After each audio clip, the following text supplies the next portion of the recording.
Hello friends and welcome to my channel learn and grow every day with Snigdha. तो देखिए prelims 2022 का result आ चुका है और ऐसे बहुत सारे स्टूडेंट्स होंगे जो अनफॉर्चुनेटली इस टाइम प्रीलिम्स नहीं लिख पाए हैं। ठीक है, तो देखिए निराश होने की कोई बात नहीं है। ये एक टफ कॉम्पिटिटिव एग्ज़ाम है, बहुत कुछ होता रहता है, अप्स एंड डाउन्स आते रहते हैं। बट आगे आपको किस चीज़ों का ध्यान रखना है ताकि आपका नेक्स्ट अटेम्प्ट भी ऐसा ना जाए, फेलियर में नहीं जाए, उसकी स्ट्रैटेजी आज मैं आपके साथ डिस्कस करने वाली हूँ। So please like and subscribe my channel if you like my content and let's discuss what you can do to prevent another failure, right. सबसे पहले देखिए डिफरेंट टाइप ऑफ स्टूडेंट्स हो सकते हैं, डिफरेंट रीजंस हो सकते हैं आपके फेलियर के प्रीलिम्स में। तो आप ये मैं 4 सिनेरियोज आपके साथ डिस्कस करूंगी। आप इन सबको फोकस के साथ सुनिए, आपको जिसमें लगे आपकी जहां कमी रही है उस एरिया पे वर्क करने की कोशिश कीजिए, राइट। तो अब देखिए फर्स्ट सिनेरियो हो सकता है कि वैसे स्टूडेंट्स फेल हुए हैं जिन्होंने प्रेपरेशन अभी स्टार्ट ही की थी, देवर बिगनर्स। कई बार हम देखिए एग्जाम का नेचर देखने के लिए एग्जाम देने बैठ जाते हैं, हमारी प्रेपरेशन पूरी नहीं होती, हमारी सिलेबस तक कंप्लीट नहीं होता, राइट। तो सबसे पहले तो जो आपको लगता है स्टूडेंट्स इस कैटेगरी में फॉल करते हैं, जिन्होंने अभी तक सिलेबस ही पूरा नहीं किया है, लक्ष्मीकांत पूरी नहीं पढ़ी है, मॉडर्न इंडिया की बुक्स, स्पेक्ट्रम या बिपिन चंद्र जो भी फॉलो करते हैं वो नहीं पूरी पढ़ी है, राइट। इकोनॉमी के लिए सिलेबस आपने पूरा नहीं कवर किया है, बेसिक करंट अफेयर्स किसी ने पूरे नहीं किए थे, राइट। तो ऐसे स्टूडेंट्स के लिए सबसे पहला फोकस होना चाहिए कि वो अपना जो सिलेबस, जितना भी सिलेबस रहता है उसे नेक्स्ट 3 मंथ्स में कंप्लीट करने की कोशिश करें। चाहे प्रीलिम्स का सिलेबस हो चाहे मेंस का, दोनों को ही आपको अब निपटाना है प्रॉपर, ताकि बाद में आप रिवीजन और टेस्ट प्रैक्टिस पे फोकस कर सके। ठीक है, तो ऐसा नहीं है कि आप जैसे जो मेंस के टॉपिक्स हैं जैसे कि इंटरनल सिक्योरिटी या पोस्ट इंडिपेंडेंस या वर्ल्ड हिस्ट्री, उन सबको भी इग्नोर नहीं कर सकते हैं, उन्हें भी कंप्लीट करके रखिए। अगले 3 महीने में आपका टारगेट होना चाहिए कि जितना भी सिलेबस बचा हुआ है जिस भी सब्जेक्ट का प्रीलिम्स या मेंस के लिए, उसे तुरंत कंप्लीट कर दिया जाए, राइट। साथ साथ में रिवाइज करते रहिए जो ऑलरेडी पढ़ चुके हैं, क्योंकि आपको नहीं चाहिए कि वो सारा साफ हो जाए, आप पढ़ते जा रहे हैं पढ़ते जा रहे हैं और पीछे सब स्लेट साफ होती जा रही है। तो रिवीजन तो आपके डेली रूटीन का एक अहम हिस्सा है, तो रिवीजन करते रहिए। और क्वेश्चन के साथ टच में रहने के लिए, ये जानने के लिए कि किस तरीके के क्वेश्चंस यूपीएससी पूछता रहता है, उसके लिए आपको करना यही है कि आप टेस्ट सीरीज प्रैक्टिस करते रहिए। प्रीलिम्स की टेस्ट सीरीज एक वीकली बेसिस पे प्रैक्टिस कीजिए and then mains answer writing भी, राइट। देखिए सेकंड सिनेरियो क्या हो सकता है। वो बच्चे जिन्होंने सिलेबस बहुत अच्छे से कंप्लीट कर रखा है, हर पार्ट यूपीएससी के सिलेबस का उनका कंप्लीटेड है, चाहे प्री हो चाहे mains, but they have not done enough practice. देखिए जब हम न्यू बिगिनर्स होते हैं, मोस्टली हमें टेस्ट सीरीज के बारे में इतनी अवेयरनेस नहीं होती है।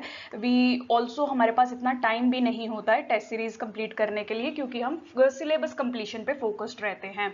तो देखिए प्रीलिम्स क्लियर करने के लिए आपको टेस्ट सीरीज प्रैक्टिस करना, ट्रिक्स जानना कि कैसे आप क्वेश्चंस जो नहीं भी आता है उसको अटेम्प्ट कर सकते हैं, वो बहुत ज़रूरी है। और वो तभी आता है जब आप रेगुलर टेस्ट सीरीज प्रैक्टिस करते हैं। तो ऐसे बच्चों के लिए जिन्हें लगता है कि उनकी प्रैक्टिस में कमी रही है, उनके लिए अगेन वही रिकमेंडेशन, रिवाइज करते रहिए और साथ ही साथ टेस्ट सीरीज लेते रहिए प्रीलिम्स की।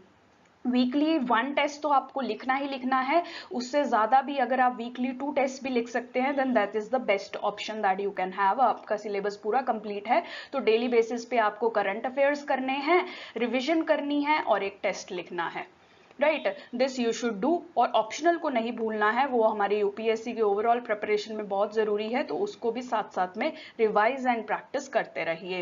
एंड उसी तरीके से वीकली आप मेंस की टेस्ट सीरीज भी प्रैक्टिस कर सकते हैं। हर वीकेंड पे कुछ 5 क्वेश्चंस लिखने की कोशिश कीजिए, डेली बेसिस पे 2 से 3 क्वेश्चंस लिखने की कोशिश कीजिए, राइट। 15-20 मिनट का काम है। All this practice will help you in acing your exam, ताकि जब आप नेक्स्ट अटेम्प्ट दें तो सिर्फ प्री ही ना क्लियर करें, आप मेंस भी अपना अच्छे से क्लियर कर पाए, right. Now the third scenario can be कि कई लोग सीसैट की वजह से नहीं क्लियर कर पाते। देखिए ये बहुत ही सैडनिंग सिचुएशन है। जीएस में अगर आप अच्छे मार्क्स लेके आ पा रहे हैं अबव द कट ऑफ, तो मतलब कि आपने बहुत मेहनत की है। अब अगर सीसैट आप नहीं निकाल पाए तो मतलब क्या है, आपका focus should be on CSAT. So अब सीसैट को डिले नहीं करेंगे कि नेक्स्ट ईयर जब प्रीलिम्स आएगा तब सीसैट मैं देखूंगा या देखूंगी। दैट इज द प्रॉब्लम, क्योंकि उस टाइम पे भी हमारे पास टाइम नहीं बचता है। जीएस ही इतना टाइम हमारा कंज्यूम कर लेता है कि सीसैट करने के लिए टाइम नहीं बचता। तो अभी बेसिक कॉन्सेप्ट्स अपने सीसैट के आप रिफाइंड रखिए, ratio, proportion, distance, speed, everything वो पढ़ के रखिए और डेली बेसिस पे सीसैट के क्वेश्चंस की प्रैक्टिस करिए, चाहे क्वांट हो, चाहे लॉजिकल रीजनिंग हो, चाहे कोई भी पार्ट है, इंग्लिश कॉम्प्रिहेंशन है, डेली बेसिस पे 20 से 25 क्वेश्चन सीसैट की प्रैक्टिस कीजिए। अगर सीसैट की वजह से आप फेल हो रहे हो तो मतलब थोड़ा ज्यादा फोकस सीसैट पे दीजिए, राइट। बाकी सब चीजें तो करनी है, syllabus completion, revision, test series, daily test, that you have to do, right. बाकी सब सेम रहेगा। Now the last scenario is कि आप रिपीटर हैं, बहुत प्रैक्टिस कर चुके हैं, सिलेबस कंप्लीट कर चुके हैं, स्टिल नहीं हुआ। तो देखिए, just wait for your time, the right time will come when you will clear. Until then I'll suggest you to take a break first, ठीक है। अपने माइंड को रिफ्रेश कीजिए, अपनी बॉडी को हील होने का टाइम दीजिए, अपने माइंड को हील होने का टाइम दीजिए, and then restart the preparation again.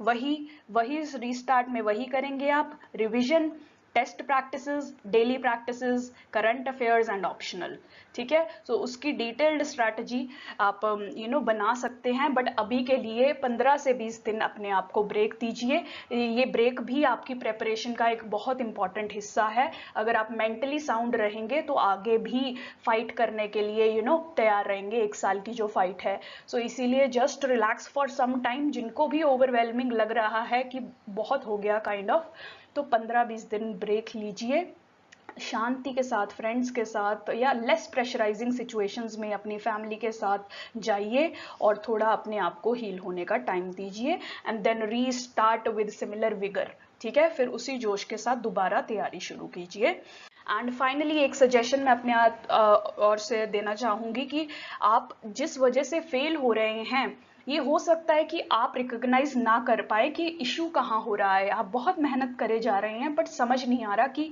कमी कहाँ रह गई है। तो इसीलिए अपने मेंटर, कोई ऐसा इंसान ढूंढिए, आपके भाई बहन हो सकते हैं जो सिविल सर्विसेज में हैं, आपके गाइड हो सकते हैं। कुछ ऐसा इंसान ढूंढिए जिनको इस चीज़ की एक्सपीरियंस है, राइट। तो उनके साथ अपना एक्सपीरियंस शेयर कीजिए, सो दैट कि वो आपकी प्रॉब्लम रिकॉग्नाइज करके आपको थोड़ा बेटर गाइड कर सकें, राइट। और जो आंसर राइटिंग वगैरह भी करेंगे वो भी आप उनसे इवैल्यूएट करा सकें, बिकॉज आंसर राइटिंग सिर्फ लिखना ज़रूरी नहीं है, उस पर इवैल्यूएशन करना भी बहुत ज़रूरी है, राइट। तो अगर आप मेरी मदद चाहते हैं तो आप इंस्टाग्राम पे snigdha_singla18 पे मुझे रीच कर सकते हैं, right. I will be happy to help you. बाकी आप कमेंट सेक्शन में भी अपने क्वेरीज एंड इश्यूज पोस्ट कर सकते हैं। I will be happy to make videos for you. Thank you so much for watching.